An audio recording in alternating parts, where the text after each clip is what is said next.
Right breaking news చూస్తున్నాం. Delhi ED కార్యాలయం దగ్గర హై టెన్షన్ మొదలైంది. ఈడీ కార్యాలయంలో కొనసాగుతున్న కవిత విచారణ. ఇక ఉదయం నుంచి కవితను విచారిస్తున్నారు ఈడీ అధికారులు. ఈడీ కార్యాలయానికి వెళ్లిన తెలంగాణ అడిషనల్ ఏజీ అలాగే అడిషనల్ ఏజీతో పాటు న్యాయవాదులు భరత్ గండ్ర మోహన్ వెళ్లారు.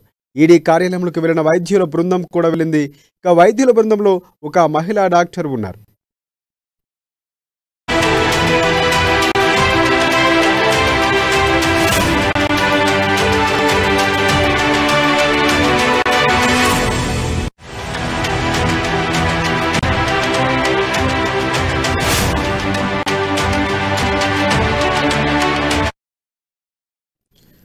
ఢిల్లీ ఈడీ కార్యాలయం దగ్గర హై టెన్షన్ వాతావరణం నెలకొంది. ఈడీ కార్యాలయంలో కొనసాగుతున్న ఈ కవిత విచారణ.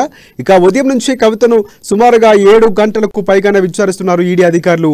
ఈడీ కార్యాలయానికి తెలంగాణ అడిషనల్ ఏజీ వెళ్లారు. అడిషనల్ ఏజీతో పాటు న్యాయవాదులు భరత్ అలాగే గండ్ర మోహన్ కూడా ఉన్నారు. ఈడీ కార్యాలయంలోకి వెళ్లిన వైద్యుల బృందం, వారిలో ఒక మహిళా డాక్టర్ కూడా ఉన్నారు.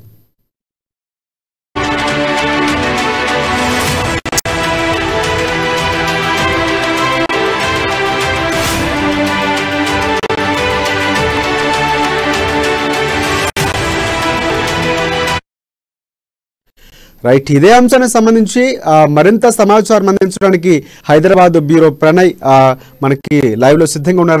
ప్రణయ్, చెప్పండి, ఇంతవరకు మనం మాట్లాడుకున్నాం, లోన విచారణ జరుగుతుంది, 7 గంటల వరకు ఉందని కూడా మాట్లాడుతున్న క్రమంలో ఒక్కసారిగా వైద్యుల బృందం లోపలికి వెళ్ళడం, ఇటువైపు న్యాయవాదులు వెళ్ళడం, ఇదంతా ఏ విధంగా చూడొచ్చు? అసలు ఉన్నటువంటి సమాచారం ఏంటి? Thank you Rajasekhar. ఉదయం నుంచి కూడా కొంత హైటెన్షన్ వాతావరణం క్రియేట్ అవుతుందని చెప్పుకోవాలి. ఢిల్లీ ఈడీ కార్యాలయం ఎదుట కూడా కవితకి సంబంధించినటువంటి విచారణ ఒక వైపు కొనసాగుతున్నటువంటి నేపథ్యంలో మొన్న విచారణ నేపథ్యంలోనే కొంత హైటెన్షన్ వాతావరణం తెలంగాణ రాష్ట్ర వ్యాప్తంగా కూడా క్రియేట్ అయింది. అయితే ఈడీ కార్యాలయానికి వెళ్ళినటువంటి కవితకి సంబంధించి ఉదయం నుంచి కూడా కొంత ఏదైతే అరుణ్ పిల్లయ్యకి సంబంధించినటువంటి విచారణలో భాగంగా ఇద్దరిని కూడా ఏకదాటిగా ప్రశ్నించేటువంటి ప్రయత్నం చేశారు. దీంట్లో భాగంగానే కొన్ని కీలకమైనటువంటి అంశాలని కూడా కవితను వివరించేటువంటి ప్రయత్నం చేసినటువంటి నేపథ్యంలోనే అరుణ్ పిల్లయ్యకి సంబంధించిన విచారణ మధ్యాహ్నం 3 గంటల వరకు కూడా కొనసాగింది. దీంట్లో సౌత్ గ్రూప్స్ కి సంబంధించినటువంటి 100 కోట్ల ట్రాన్సాక్షన్ తో పాటుగా అందులో ఉన్నటువంటి లావాదేవీకి సంబంధించి కావచ్చు, హైదరాబాద్ అండ్ అదేవిధంగా ఆప్ కి సంబంధించిన ఢిల్లీలకు సంబంధించినటువంటి ట్రాన్సాక్షన్స్ సంబంధిత వివరాలను కూడా సేకరించేటువంటి ప్రయత్నం చేశారు. దాంట్లో భాగంగానే సౌత్ గ్రూప్ లో కీలకంగా కూడా కవిత ఉంది అన్నటువంటి ఆరోపణలు మొదటి నుంచి ఎదుర్పడుతున్న నేపథ్యంలోనే ఏ విధంగా సరైనటువంటి అంశాలు కూడా క్లియర్ గా తెలుసుకునే ప్రయత్నం చేశారు.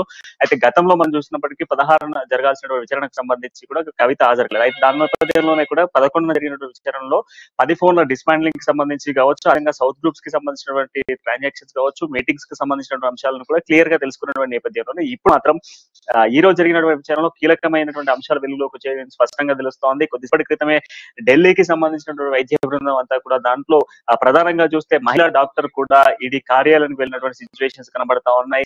కవిత అరెస్ట్ అవుతుందా అన్నటువంటి హై టెన్షన్ క్రియేట్ చేస్తున్న సిచ్యువేషన్స్ కనబడతా ఉన్నాయి. కొద్దిసేపటి డాక్టర్ల బృందం ఈడీ కార్యాలయానికి వెళ్ళినటువంటి నేపథ్యంలోనే కొంత హై టెన్షన్ వాతావరణం క్రియేట్ అవుతున్న సీన్స్ కూడా కనబడుతుంది. అయితే ప్రధానంగా లిక్కర్ స్కామ్ కి సంబంధించినటువంటి లిక్కర్ పాలసీలో చూసుకుంటే 5% ఉన్నటువంటి పాలసీని మొత్తం కూడా మనం చూస్తే దాంట్లో 12% కి చేసినటువంటి పరిస్థితులు అయితే ఉన్నాయి. అయితే ఈ 12% కి సంబంధించి యాప్ తో పాటుగా మనీష్ సిసోడియా అండ్ దాంతో పాటుగా అరుణ్ పిల్లయ్ అండ్ కవిత కీలకంగా కూడా 3 వ్యక్తులు మనకు కనబడతా ఉన్నారు. అదే విధంగా మనం చూసుకుంటే దీంట్లో ఈ 3కి సంబంధించినటువంటి విచారణను పూర్తి స్థాయిలో కూడా ఈడీ అధికారులు వెతికేటువంటి ప్రయత్నం చేశారు. దీనిలోనే కొన్ని విలువైనటువంటి అంశాలు కూడా వెలుగులోకి వచ్చాయని చెప్పుకోవాలి. అయితే ప్రధానంగా అరుణ్ పిల్లయ్యకి సంబంధించినటువంటి కస్టడీలో ఉన్న నేపథ్యంలోనే కవిత పేరు అనేది మరొకసారి ఎంటర్ కావడం జరిగింది. సిబిఐ ఏర్పాటు చేసినటువంటి ఛార్జ్ షీట్ లో సెకండ్ ఛార్జ్ షీట్ లో కవిత పేరు ఉండడం కొంత చర్చనీయాంశంగా మారింది. అయితే కవితకు సంబంధించినటువంటి పేరున్నప్పటి నుంచి కూడా కొన్ని విలువైనటువంటి అంశాలను కూడా సేకరించేటువంటి ప్రయత్నం చేశారు. దాంట్లో భాగంగానే కొంత డేటాను కూడా సేకరించేటువంటి ప్రయత్నం చేశారు ఈడీ అధికారులు అని చెప్పుకోవాలి. అయితే ఈడీ అధికారులు సేకరించిన దాంట్లో ప్రధానంగా మొదటి నుంచి కూడా కవిత కొన్ని ఆరోపిస్తూ వస్తుంది. ఈడీలో ఈడీ అనేటువంటి ఆప్షన్ పెట్టుకొని ఈ రోజు మా మీద కావాలనే కుట్రపూరితంగా చేస్తుంది బీజేపీ అనేది ఒక వర్షన్ తీసుకొచ్చినప్పటికీ కూడా ఎక్కడ కూడా ఒక స్వచ్ఛంద ఏదైతే దర్యాప్తు సంస్థలకు సంబంధించి ఎటువంటి పార్టీలకు అనుసంధానంగా పనిచేయాల్సిన అవసరం లేదు అంటూ కూడా ఈడీ పేర్కొన్న సిచ్యువేషన్స్ కనబడ్డాయి. అయితే గతంలో అరుణ్ పిల్లయ్యకి సంబంధించి కూడా ఈడీ కోర్టులో ప్రొడ్యూస్ చేసిన నేపథ్యంలోనే అందులో కొన్ని విలువైనటువంటి అంశాలు కూడా బయటకు వచ్చాయి. అక్కడ కవితకి సంబంధించి సౌత్ గ్రూప్ మొత్తం కూడా హ్యాండ్లింగ్ చేసింది కవితే అన్నటువంటి ఆరోపణతో పాటుగా హైదరాబాద్ లోనే మీటింగ్స్ జరిగాయి అన్నటువంటి అంశాలు కూడా వెలుగులోకి వచ్చాయి. అయితే ఈ నేపథ్యంలోనే మరొకసారి ఈడీ విచారణకు హాజరు కావాలంటూ కూడా 41 PRs కింద ఆ కవితకు నోటీసులు జారీ చేశారు. నోటీసులు జారీ చేసినటువంటి నేపథ్యంలోనే 11న హాజరైంది. ఆ 11న హాజరైన నేపథ్యంలో దాదాపుగా కూడా 7 గంటల దాదాపు 7 నుంచి 8 గంటల వరకు కూడా ఆమెను విచారించినటువంటి పరిస్థితులు అయితే ఉన్నాయి. అయితే దాదాపు ఆ విచారణ అనంతరం కూడా ఓన్లీ దాంట్లో ప్రధానంగా మనం చూసుకోవాల్సినటువంటి అంశాలు చూస్తే ఈడీలో అందులో అంటే ఆ విచారణలో భాగంగా కొన్ని అంశాలను మాత్రం వెలుగులోకి తీసుకురావడం జరిగింది. దాంతో పాటుగా అరుణ్ పిల్లైకి సంబంధించినటువంటి విచారణ జరుగుతున్నటువంటి నేపథ్యంలోనే మొత్తం కవితకి సంబంధించినటువంటి చాటభరతం అంతా కూడా బయటకు వచ్చిందని చెప్పుకోవాలి. సో ఈ నేపథ్యంలోనే మన BRS party action plan A విధంగా ఉండబోతుంది, ఒకవేళ కవిత అరెస్ట్ అయితే ఏంటి సిచ్యువేషన్ అనేది కూడా ఒకసారి ఆలోచించాల్సిన పరిస్థితులు అయితే కనబడతా ఉన్నాయి. ఇప్పటికే డాక్టర్ల బృందం ఈడీ కార్యాలయానికి వెళ్ళిన నేపథ్యంలోనే కొంత హైటెన్షన్ వాతావరణం క్రియేట్ అవుతా ఉంది. ఢిల్లీ ఈడీ కార్యాలయం ఎదుట కూడా 144 సెక్షన్ అమల్లో ఉంది. సరౌండింగ్స్ లో ఉన్నటువంటి వాళ్ళందరినీ కూడా బైకట్ చేస్తున్న సిచ్యువేషన్స్ కనబడతా ఉన్నాయి. పెద్ద ఎత్తున పోలీసులు కూడా మోహరిస్తున్న సిచ్యువేషన్స్ కనబడతా ఉన్నాయి. ఈ రోజు మధ్యాహ్నం అరుణ్ పిల్లైని కూడా జ్యుడిషియల్ కోర్టుకి సమర్పించడం జరిగింది. ఆయన నేరుగా కూడా తిహార్ జైలుకి పంపించేటువంటి ప్రయత్నం చేశారు. ఏప్రిల్ 3 వరకు కూడా తిహార్ జైల్లో ఉండాల్సిన సిచ్యువేషన్. అయితే ఈ నేపథ్యంలోనే ఈ తరహాలోనే కవితను కూడా అరెస్ట్ చేస్తారా, ఒక కోర్ట్ కి ప్రొడ్యూస్ చేసే ముందు కావచ్చు, లేకపోతే కస్టడీకి తీసుకునే ముందు ఖచ్చితంగా కూడా నేరం ఆరోపించబడిన వ్యక్తులకు సంబంధించినటువంటి హెల్త్ కండిషన్ చెక్ చేసేటువంటి బాధ్యత ఉంటుంది. అయితే ఈ నేపథ్యంలోనే కవిత హెల్త్ కండిషన్ చెక్ చేసి అనంతరం కూడా కవితను తీసుకెళ్తారా, కవితను అరెస్ట్ చేస్తారా అన్నటువంటి అంశాలు కూడా వెలుగు చూస్తున్న సిచ్యువేషన్స్ అయితే ప్రధానంగా కనబడుతున్నాయి. రాజశేఖర్, రైట్. అరుణ్ పిల్లై గడువు ఏదైతే ఉందో దానికి సంబంధించి అది కూడా ముగిసింది 18తో. సో అది ఇంకా పొడిగించే అవకాశం ఉందా? ఈ నేపథ్యంలోనే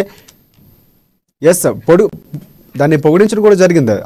పొడిగిస్తూ ఉన్నటువంటి సందర్భంలో ఈ నేపథ్యంలోనే ఇక్కడ ఉన్నటువంటి ఏదైతే కవితకు సంబంధించినటువంటి జరుగుతున్నది ఖచ్చితంగా తీసుకువెళ్ళే అవకాశం ఉందా, లేకపోతే ఇద్దరిని కూడా మరొకసారి ఏమైనా విచారించే అవకాశం ఉందా?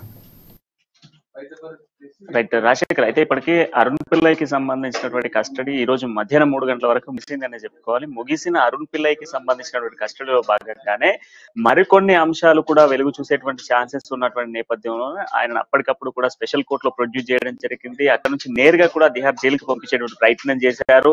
అక్కడ మరొక ఏప్రిల్ 13 వరకు కూడా, అంటే ఏప్రిల్ 3 వరకు ఆయన జ్యుడిషియల్ కస్టడీలో, దాంతో భాగంగా తిహార్ జైల్లో ఉండాల్సిన సిచ్యువేషన్స్ కనబడతా ఉన్నాయి. అయితే దీంట్లో ప్రధానంగా మనం చూస్తే ఈ తరహాలోనే కవితకు సంబంధించినటువంటి విషయాలు కూడా వెలుగు చూస్తున్నాయని స్పష్టంగా అర్థమవుతుంది. ఎందుకంటే ఒక మహిళా డాక్టర్ వెళ్ళడము, మహిళా డాక్టర్ ఈడీ కార్యాలయానికి వెళ్ళి అక్కడ ఉన్నటువంటి సిచ్యువేషన్స్ లలో కవిత మాత్రమే లోపల ఈడీ ఆఫీస్ లో ఉంది. అయితే ఈడీ ఆఫీస్ లో ఉన్న కవితకు సంబంధించినటువంటి హెల్త్ చెకప్ చేయడానికి వెళ్ళింది అనేది మాత్రం స్పష్టంగా తెలుస్తోంది.